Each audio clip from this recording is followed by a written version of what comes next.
علی بھائی اگلا سوال ہے کہ اگر کوئی غیر مسلم دین پر تحقیق کے دوران مر جائے اور وہ اسلام تک نہ پہنچ پائے تو ایسے آدمی کے ساتھ اللہ تعالیٰ قیامت کے دن کیا معاملہ فرمائے گا؟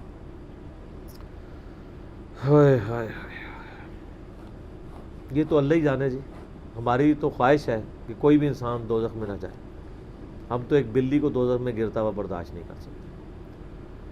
لیکن دوسری طرف یہ بھی ایک ریالٹی ہے کہ ان اللہ لا یغفر ان یشرک بہ ویغفر ما دون ذلک لمن یشاء. اللہ شرک کو کبھی معاف نہیں کرے گا، اس کے علاوہ ہر گناہ معاف کر دے گا جس کے لیے چاہے گا. اگر کوئی شخص موحد ہے، ایک اللہ کا ماننے والا ہے، نبی علیہ السلام کی دعوت اس تک پہنچی نہیں، تو صرف توحید پر ایمان بھی اس کے لیے کافی ہے. کیونکہ صحیح مسلم میں حدیث ہے، جس نے میرے بارے میں سن لیا کہ میں اللہ کا پیغمبر ہوں، چاہے وہ اہل کتاب میں سے ہوا،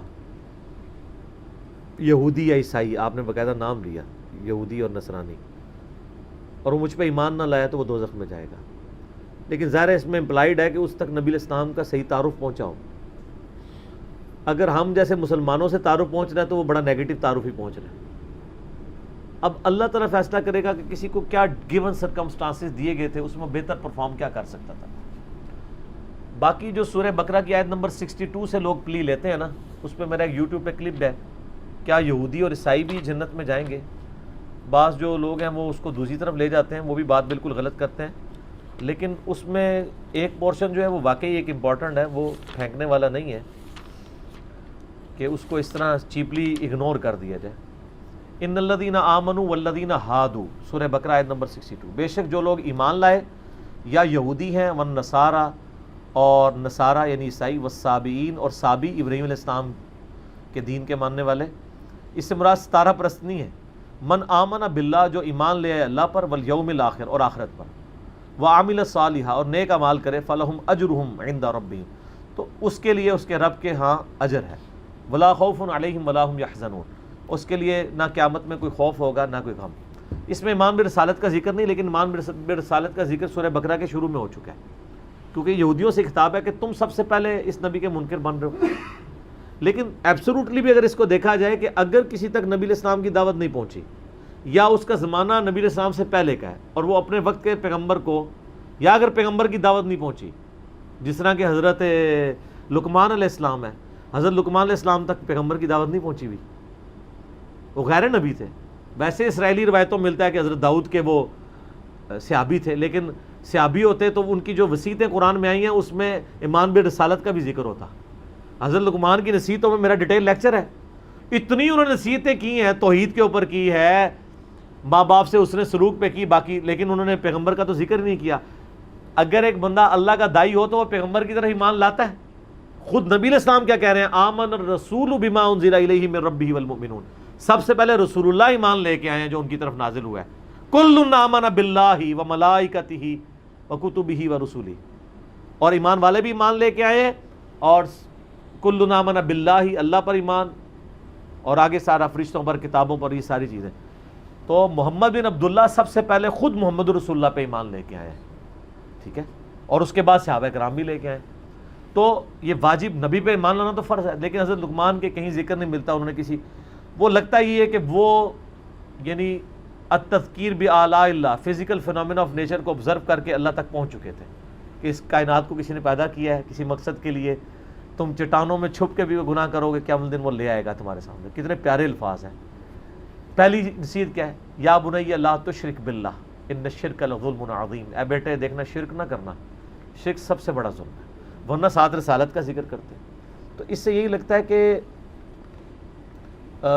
اگر کوئی شخص گیون سرکمسٹانسز میں خدا اور آخرت کو مان لے اور اس تک پیغمبر کا پیغام نہ پہنچا ہو یا ٹیمپرڈ فارم میں، پھر وہ اللہ پہ چھوڑنا چاہیے. اور میں آپ کو بتاؤں بڑے بڑے موحدین موجود ہیں غیر مسلموں میں بھی، اور بعض اوقات تو ان کی خدا کے ساتھ ایسی کمٹمنٹ ہے وہ مسلمانوں میں نظر نہیں آتی. ایک بندہ کرسچن تھا، نام اس کا ذہن سے اتر گیا، یورپ میں. اس نے اپنے بارے میں، یعنی اس کی بایوگرافی اس نے خود بھی لکھی. بڑی زبردست بات اس نے لکھی، میں نے اس کی وہ پڑھی ہے، یقین کریں بندے کے آنسو نہیں رکتے، ہے کرسچن.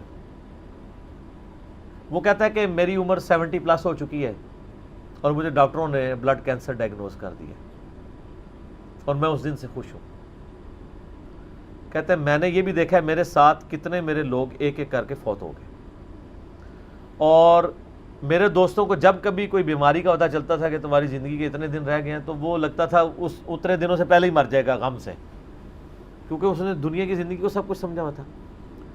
کہتا ہے جس دن سے مجھے پتہ چلا ہے نا تو میں تو بےتاب ہوں مرنے کے لیے. کہتا ہے اس لیے کہ میری عمر اس وقت 5 سال تھی.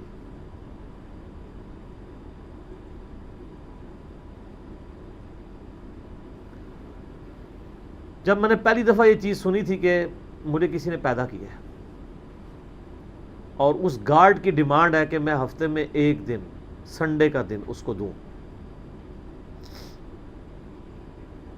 اور کہتا ہے آج میری عمر 70 سال ہو چکی ہے، میری زندگی میں کوئی ایک سنڈے بھی ایسا نہیں آیا میں نے دنیا جان کی اپنی روٹینیں چھوڑ کے سنڈے کے دن میں نے پورا دن گاڈ کو دیا اللہ کے لیے.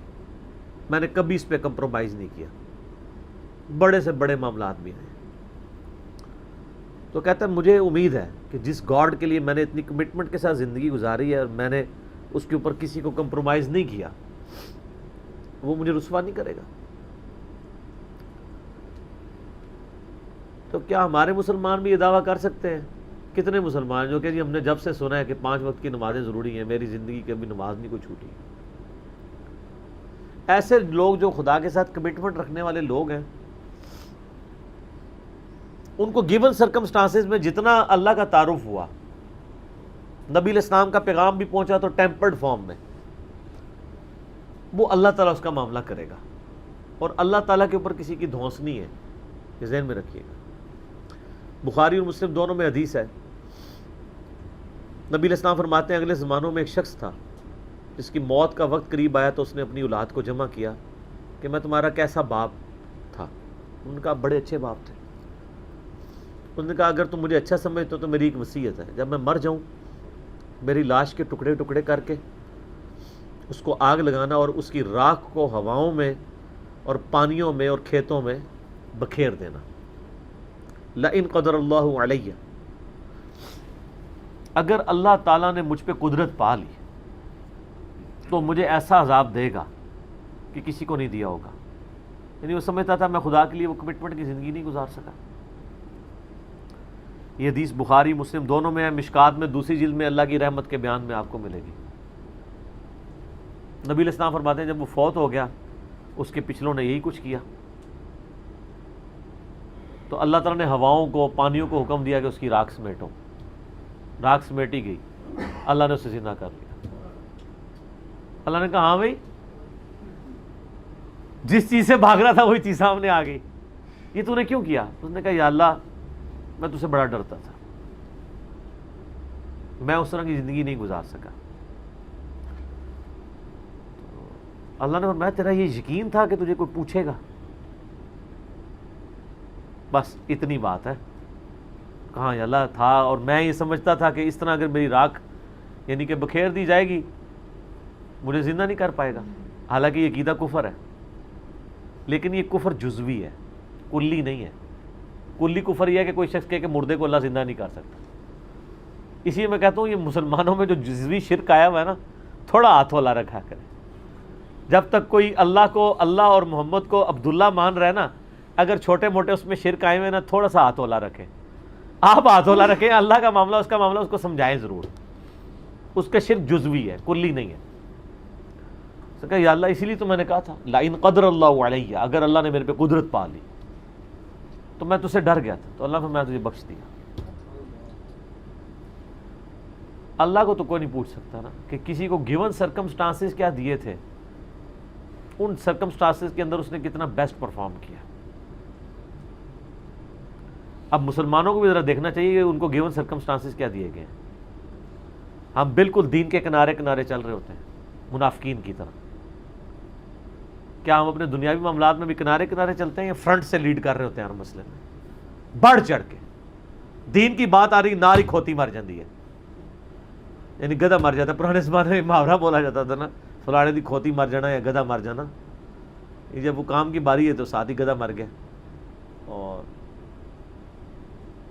کوئی اور اس میں ہمارے ساتھ کوئی ہمدردی بھی نہیں کرتا. میں اکثر کہتا ہوں کہ آپ دن کے وقت اپنے موٹر بائک کی ہیڈ لائن آن کر کے نا 1 کلومیٹر بھی سفر نہیں کر سکتے، آپ کو راستے میں کئی بندے ایسے ایسے اشارہ کریں گے. لیکن آپ ایک مسجد میں 50 سال تک بغیر سنت کے طریقے کے نماز پڑھتے رہے، کوئی بھی آپ کو ایسے ایسے نہیں کرے گا، کیونکہ وہ آپ کے شر سے ڈرے گا. آپ بھی مجرم ہے، اور وہ اس لیے مجرم ہے کہ اس کو چاہیے کہ وہ دیکھے. مجھے بتائیں، آپ کے سامنے ایک نابینا شخص ہے اور وہ ایک گڑھے میں گرنے والا ہے، تو آپ چیخ نہیں مار دیں گے ایک بار؟ اور وہ نابینا بھی آپ کی چیخ کو بھول کے کہے گا شکر ہے اس نے بچا لیا. لیکن دین کے معاملے میں آپ کسی کو پیار سے، محبت سے، کسی طریقے سے بھی سمجھانے کی کوشش کرے تو وہ آگے سے آپ کو دشمن سمجھتا ہے، لیکن دنیاوی منفعت میں نہیں سمجھتا. کہتا ہے مہربانی سر، بڑی مہربانی. دین کے معاملے میں، اور دین کا یہ حال ہے کہ سب سے آخری پرائرٹی پہ ہے. بچہ بھی اسکول میں داخل کرانا 10 بندوں سے مشورہ ہوتا ہے. اور دین یہ ہے کہ جس آپ فرقے کی محلے کی مسجد میں پیدا ہوئے ہیں آپ کا وہی فرقہ ہے. ٹوٹل یہ آپ کی تحقیق ہے. میری جو پچھلے دنوں جو ویڈیو ایک چھوٹی سی چڑھی تھی، زندگی بدلنے والی گفتگو، اس میں نے یہی تو رونا رویا ہے کہ ادھر تو پی کے والا ہی معاملہ چل رہا ہے. تحقیق کا مطلب یہ سمجھتے ہیں کہ اچھا اب میں نے تحقیق یہ کرنی ہے کہ چونکہ میرے محلے کی مسجد بریلویوں کی ہے تو بریلوی کون ہوتا ہے جس کو یہ کام کرنے چاہیے. وہ اس طرف نہیں جائے گا کہ میں اسلام کو دیکھوں، وہ بریلویت دیوبندی اہل حدیث شیعہ کی طرف جائے گا. یہ آپ نے دیکھا کتنا فرق ہے. کوئی بندہ کہ جی میں تحقیق کر کے مسلمان ہوں. جتنے بریلوی دیوبندی اہل حدیث بیٹھے ہوئے ہیں وہ اس لیے کہ ان کے باپ دادا تھے یا انہیں محلے کو وہ مسجد لگتی تھی. تو سر میرا ایک معصومانہ سا سوال ہے کہ اگر آپ کے محلے میں قادیانی کی مسجد عبادت گاہ لگتی ہوتی یا آپ کے ابا جی قادیانی ہوتے تو آپ ماشاءاللہ بہت تحقیق کر کے مسلمان ہو جاتے، قادیانی ہوتے. اور دوسری طرف حال یہ ہے کہ جاہل سے جاہل آدمی بھی میرا جیسا کپڑا خریدنے جائے نا، کپڑے کو ایسے کر کے ضرور دیکھتا ہے، لیکن دین کے کسی عمل کو ایسے کر کے نہیں کوئی دیکھتا کہ یار نماز، یعنی ہر ایک کو نہیں پتا کہ کوئی اس طرح نماز پڑھے کو میں چیک ہی کر لوں یا نماز کس طریقے پہ. اور کوئی اتنا لمبا کام بھی نہیں ہے. ایک مسئلے کو چیک کریں گے زیادہ سے زیادہ 1 یا 2 دن لگ جائیں گے، چلو 1 ہفتہ لگ جائے گا. سیریس لیں اللہ کو، کوشش کریں تو انشاءاللہ اللہ تعالیٰ حق تک پہنچائے گا. تو باقی یہ اللہ کے فیصلے. سر آخرت کے معاملے میں میں ڈرتا ہوں. یقین کریں کہ خدا بڑا بے نیاز ہے. ہمیں تو اپنی آخرت کی فکر ہے، سیدھی سی بات ہے. ہم تو کہتے ہیں اللہ تعالیٰ ہماری غلطیوں سے درگزر فرمائے، چاہیے کہ ہم لوگوں کے بارے میں فیصلہ کریں. میں تو اپنے بدترین دشمنوں کے بارے میں بھی قطعاً یہ یعنی جرأت نہ کروں کہ میں ان کی آخرت کا فیصلہ کر دوں. Not at all. آپ دیکھیں میں یزید کے بارے میں، میرے بارے میں میں بڑا سخت رویہ رکھتا ہوں، لیکن کبھی آپ نہیں سنیں گے کہ میں نے اس کو کہا ہو کہ وہ جہنمی ہے. آخرت کا فیصلہ اللہ نے کرنا ہے. دنیا میں ڈنگے کی چوٹ پہ جس نے غلط کیا اسے غلط کہیں گے. آخرت کا معاملہ جو ہے وہ چونکہ اللہ کے پاس ہے، اللہ کا فیصلہ ہے جس کے ساتھ جو معاملہ کرے. تو صرف جو دنیا کی جوڈیشری میں مقدمہ پیش کر کے آپ نے نہیں جیتنا. اللہ تعالیٰ نے صرف شواہد کی بنیاد پہ فیصلہ نہیں کرنا، گیون سرکمسٹانسز بھی دیکھنا ہے. میں اس کی چھوٹی سی مثال آپ کو دیتا ہوں، آپ بھی اس کو مانیں گے. مجھے بتائیں، ایک شخص خانہ کعبہ شریف سے 2 کلومیٹر کے فاصلے پہ اس کی کوٹھی ہے اور اس کا مکے میں کروڑوں کا بزنس ہے. اس کے پاس 3-4 ایئر کنڈیشن گاڑیاں ہیں اور وہ ایئر کنڈیشن گاڑی میں بیٹھ کے ساری نمازیں آ کے حرم شریف میں پڑھتا ہے. کام جو اور کوئی نہیں. 1 لاکھ نماز کا ثواب یا 1000 نمازوں کا ثواب یا 10,000 نمازوں کا ثواب لے رہا ہے. اور ایک شخص پاکستان میں ہے اور اس کا حال یہ ہے کہ وہ جون جولائی کی تپتی دوپہر میں روڈ کے اوپر لک ڈالنے کی اس کی ذمہ داری ہے، اور اسی سے جو تھوڑی سی مزدوری اسے ملنی ہے اس نے جا کے بال بچوں کا رزق خریدنا ہے. ظہر کی نماز کا ٹائم ہوتا ہے، مسجد وہاں سے دور ہے، اس کے پاس سواری بھی نہیں ہے، پیدل جا نہیں سکتا کیونکہ پیچھے سے نوکری سے نکال دیا جائے گا. وہ اپنا وہ گندا سا پرنا وہیں زمین پہ ڈالتا ہے قبلہ رخ، اور قریب کسی ٹوٹی سے، کسی پانی کے نل سے یا کسی چشمے سے، اگر اسلام آباد میں نے دیکھا ہے لوگوں کو ایسے، خصوصاً پٹھانوں کو، گرین بیلٹ میں نماز پڑھ رہے ہوتے ہیں.